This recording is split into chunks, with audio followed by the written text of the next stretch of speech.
ప్రస్తుతం మనతో పాటు R&D road and development corporation chairman Malreddy Rama Reddy గారు ఉన్నారు.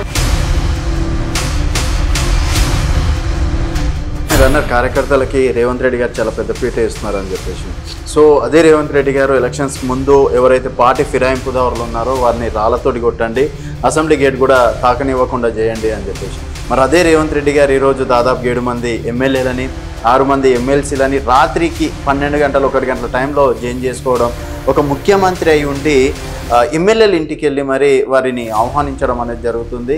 ఇది ఒక ముఖ్యమంత్రి లెవెల్ చేసే పనులు కాదేమో అని చెప్పేసి. ఖచ్చితంగా మేము ఎవరిని బతలాడేమో ఎవరిని తీసుకురావట్లేదు.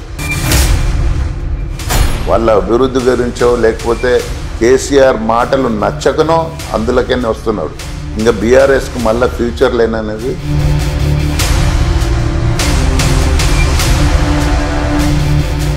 ఏ నెలల్లో 70 సమస్యలు ఉన్నాయి సార్, మీరేమో చాలా సస్యశ్యామలం ఉంది, చాలా బాగుంది, హైలైట్ నడుస్తుంది మా ప్రభుత్వం మీరు. ఈ రాష్ట్రాన్ని రూపాయి అప్పులేని మిగులు బడ్జెట్ ఉన్న రాష్ట్రాన్ని 7 లక్షల కోట్ల అప్పు చేశాడు. ఏంది ఈ రాష్ట్రం ఎక్కడ పోతుందో? ఇలా మా ముఖ్యమంత్రి గారు మా మంత్రులు రోజుకు 18 గంటలు పనిచేస్తున్నారు.